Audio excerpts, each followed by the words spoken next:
fi ọ̀tẹ̀ òfin tó ti fi tẹ̀ báyìí. Iṣẹ́ yìí dẹ̀ wà lọ́wọ́ bàbá wa Professor Banji Akintoye. Ẹ jẹ́ kí àwọn different country all over the world, gbogbo ibi tí ìran Yorùbá wà, including àwọn Brazilians tí wọ́n jẹ́ Yorùbá, ẹ jẹ́ kó kọ constitution, kó in details, kó submit ẹ̀ to a particular domain pé a ti submit o, àwa Ireland ìtajọ́ ọmọ Yorùbá a submit constitution tí a believe pé ó lè work fún Yorùbá nation, being that wọ́n ti gbé ní òkè òkun. We can use the structure of what we have learned in abroad to structure our own nation and be better than them. Let àwọn tí wọ́n wà ní Dubai, tó wà ní Qatar, tó wà ní Saudi, tó wà ní different continents all over the world, let them write their constitution and submit to YSDM, and let YSDM now work on it and say eléyìí dá, eléyìí ò dá, ẹ jẹ́ ká yọ eléyìí kúrò, kẹ́ wá sọ di odindi ẹyọ kan. Káwọn àti Amẹ́ríkà náà kọ́kọ́ títí wọn, ká join ẹ̀ mọ́ra wọn, ká wo síra wọn, because Ọlọ́run lè fún gbogbo wọn náà ní the same knowledge tó dẹ̀ máa jẹ́ nǹkan tí UK Yorùbá people tí wọ́n kọ náà ní Amẹ́ríkà náà kọ, ó lè look the same. Mo ti compose orin rí fún church, fún harvest, tó jẹ́ pé gbogbo composition mi from A to Z the same thing inside, inú ló wà, bí ẹ̀mí mímọ́ bá ṣe gbé wá fún wa ló ṣe máa ṣe. So everybody have one or two things to contribute to Yorùbá nation. So ẹ jẹ́ kọ́kọ́ kẹ́ wá jókòó tì, kẹ́ wá sọ pé ìlú báyìí o, wọ́n kọ̀ọ̀kan báyìí o, wọ́n máa ní delegate táwọn náà máa jókòó pé àwa la kọ ilé, ẹ bá wa gbé wò, ẹ bá wa wò ṣé ó dáa ṣé kò dáa. Bí a ṣe wà nínú struggle yìí, ó yẹ ká ní consider. Mo jẹ́ máa I will keep talking about this till we do it. That is when we will know that yes, we are fighting for a cause. Assignment Ọlọ́run fún mi sí nìyẹn. For Yoruba to have a direction, we must have a constitution that is guiding this movement, and the constitution for Yoruba nation itself. But nígbà tá bá ti gba òmìnira yẹn, constitution yẹn, àwọn who is who, àwọn tó jẹ́ àwọn èèyàn tí wọ́n ní knowledge bí wọ́n ṣe ń ṣe ìjọba, wọ́n wá jókòó ti Yorùbá nation gangan, tí ó kì í ṣe ti Yorùbá nation struggle tí a wà yìí o, just to guide the media, guide everybody tó wà nínú cycle, inú box Yoruba nation, tó believe lórí Yoruba nation. There must be constitution guiding us. Tí gbogbo àwa Yorùbá dẹ̀ máa accept the constitution yìí, and Baba too will abide by it.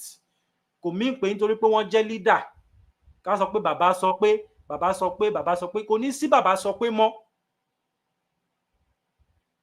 Gbogbo wa la máa jọ fi ojú tó pé yes, a gbà fún yín bàbá, eléyìí tí a fẹ́ ṣe yìí ẹ ti digest ẹ ti dilute ẹ ti mọ ibi tó máa result wá sí, being that pé a ti learn from 2000, 2021, 2022, 2023, 2024 and 25 now.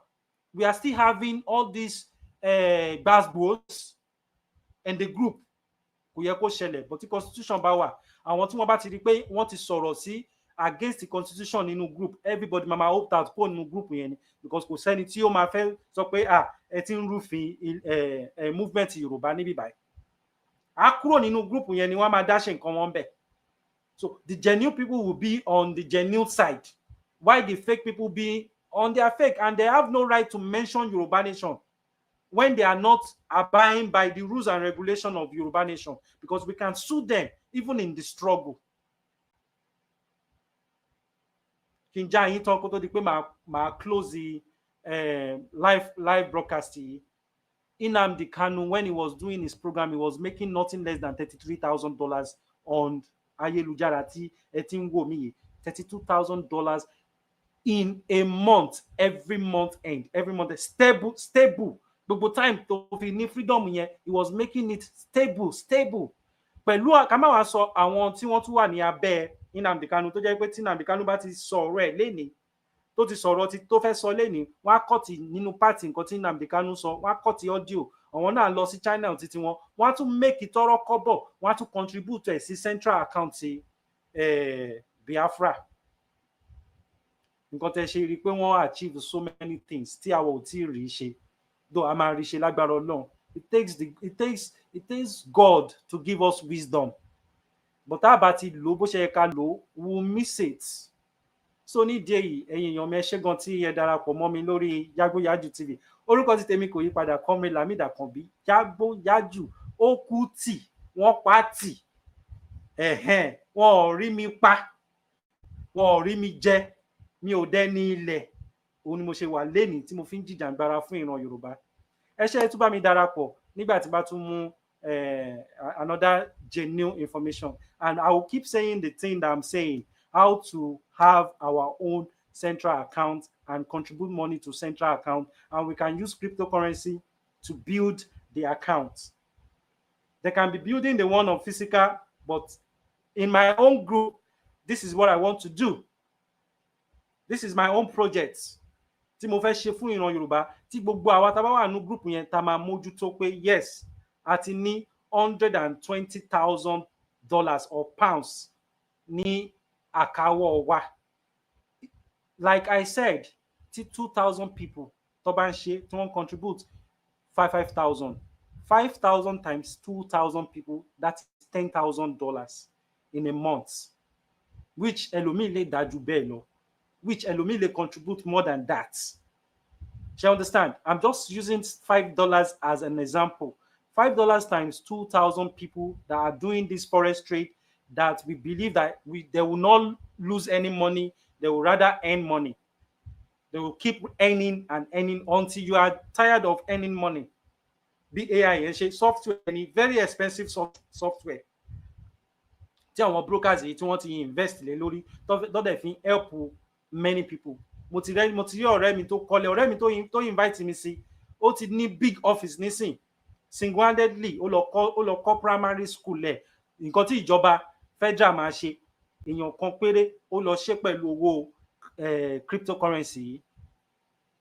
Because when the ideology we have in doing the trade is, when we get it, we give it back to the community, to the people, to our community. We give the money back to the community. We build our community with the money.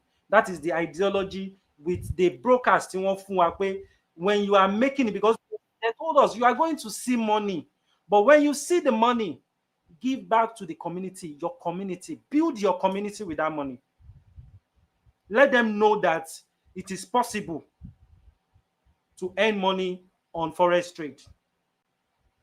Dẹ̀ ní jẹ́ kí location 419 kó wá block ẹ̀. So that's why tí mo ṣe ní ìyàrá ìkọ̀kọ̀ tí mo fẹ́ kí àwa ọmọ Yorùbá ká darapọ̀ mọ́, ká máa jọ ṣe ní abẹ́ aṣọ, ká jọ mójútó, ká jọ monitor ẹ̀. Tá bá ti wá earn owó, ká máa wá contribute $5. It will help us, it will take us a long way, and we will achieve a lot. Káwọn media náà kó tún máa ṣe títí wọn, kó tún máa contribute whatever they are seeing on ayélujára, kó tún máa save ẹ̀ sí central account media, tí gbogbo everybody máa rí pé yes, àwọn media wọ́n ní so total account, because ọ̀rọ̀ Yorùbá nation là ń sọ ń bẹ̀. Kò sọ̀rọ̀ mi tá fẹ́ sọ.